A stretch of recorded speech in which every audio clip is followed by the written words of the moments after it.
जय प्रताप सिंह ने राघव को चेतावनी देते हुए बताया कि जिस लड़की सिया को वो एक कमजोर औरत समझने की भूल कर रहा है, वो कोई कमजोर औरत नहीं बल्कि इस दुनिया की सबसे बड़ी तलवार बाज औरत है, जो एक ही झटके में कई आदमियों को एक साथ मार सकती है। लेकिन राघव ने ठाकुर की बात पर कोई ध्यान नहीं दिया। फिर ठाकुर विजय प्रताप सिंह ने चिल्लाते हुए राघव से कहा, राघव, तुम जिस सिया को मासूम और भोली समझ रहे हो वो मासूम नहीं बल्कि डेविल है, जो तुमसे बहुत सारे सीक्रेट छुपा रही है और जिनके बारे में तुम जानते भी नहीं हो।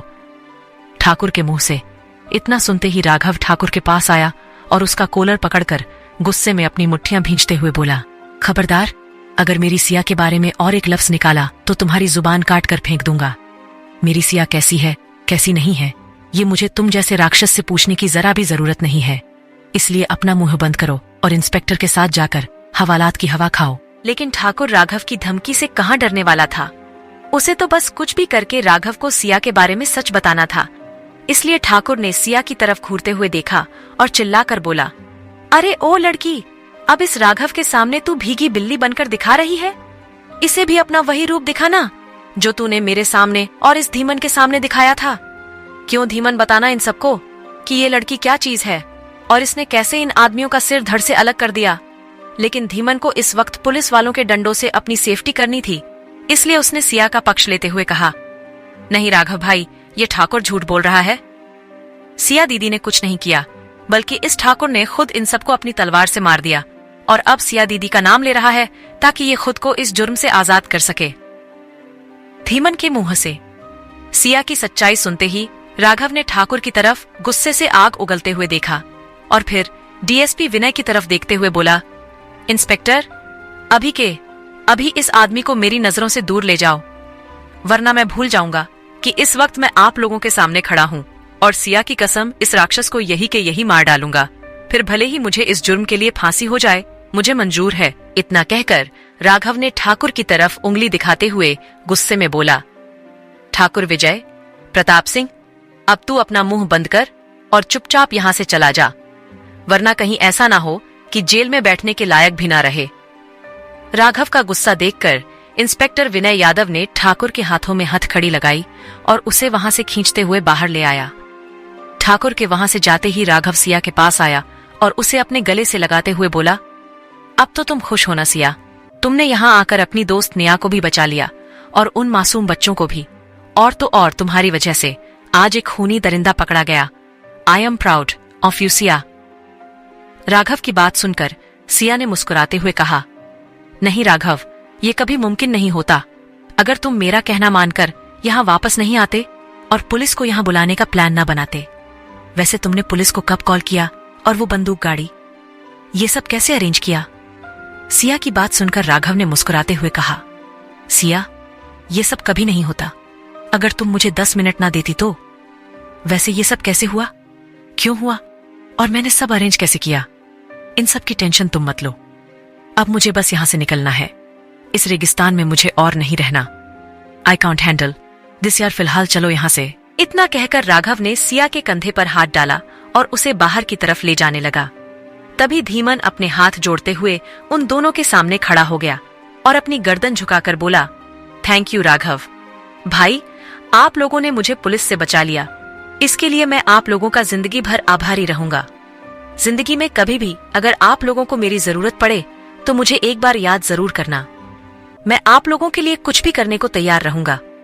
तभी सिया ने मुस्कुराते हुए धीमन की तरफ देखा और हंसते हुए बोली, नहीं धीमन, तुम्हें हमारे लिए कुछ भी करने की जरूरत नहीं है, क्योंकि उस ठाकुर के खिलाफ का बयान देकर तुम ऑलरेडी बहुत बड़ा काम कर रहे हो।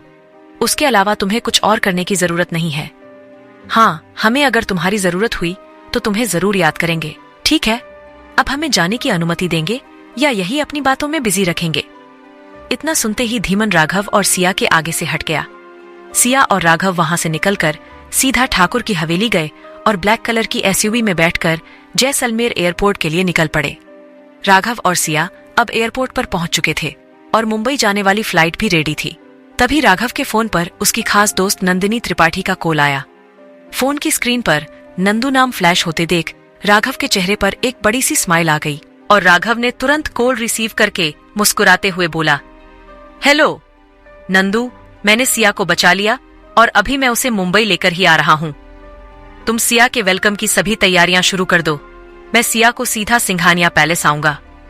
तभी नंदिनी की तरफ से किसी आदमी ने रोबदार आवाज में कहा, हेलो मिस्टर राघव सिंघानिया, मैं सब इंस्पेक्टर मानव गोखले बोल रहा हूं, सिटी हॉस्पिटल से।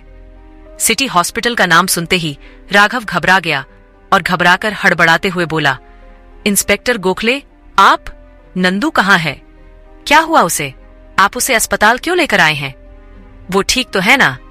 तभी दूसरी तरफ से इंस्पेक्टर मानव गोखले ने जवाब देते हुए कहा, जी नहीं मिस्टर राघव सिंघानिया, मैं इस वक्त उसी सिटी हॉस्पिटल से बोल रहा हूं जहां आप एडमिट थे और वहीं आपकी दोस्त नंदिनी त्रिपाठी का मर्डर हो गया है। अच्छा हुआ आपने आगे से फोन कर लिया। पिछली रात से हम आपका फोन ट्राई कर रहे हैं लेकिन मिल ही नहीं रहा था। इंस्पेक्टर गोखले के मुंह से इतनी बड़ी बात सुनते ही राघव के पैरों तले से जमीन खिसक गई। इस वक्त राघव मुंबई की फ्लाइट में बैठने आपके लिए अपनी सीट के पास खड़ा हुआ था, लेकिन नंदिनी की मौत की खबर सुनकर राघव एक झटके से अपनी सीट पर बैठ गया। राघव के चेहरे का उड़ा हुआ रंग देखकर सिया ने राघव से पूछा, क्यों हुआ राघव? तुम इतने परेशान क्यों हो गए? किसका फोन था? राघव, तुम सुन रहे हो ना? मैंने पूछा, किसका फोन था? सिया ने राघव को झकझोरते हुए कहा। तभी राघव ने दुखी होते हुए सिया की तरफ देखा और नम आंखों से बोला, सिया, मैंने नंदू के पास फोन किया था, लेकिन वो नंदू को किसी ने मार दिया। राघव के मुंह से नंदिनी की मौत की खबर सुनकर सिया बुरी तरह से हिल गई और घबराकर कांपते होठों से बोली, क्या? नंदिनी का मर्डर? लेकिन नंदिनी को किसने मारा? उस बेचारे की किसी से क्या दुश्मनी थी? आखिर नंदिनी त्रिपाठी की मौत के पीछे किसका हाथ था? कौन है जिसने राघव से उसकी सबसे प्यारी दोस्त को छीन लिया? कौन है राघव का ये नया दुश्मन? जानने के लिए सुनते रहिए secret of devil only on pocket FM पर।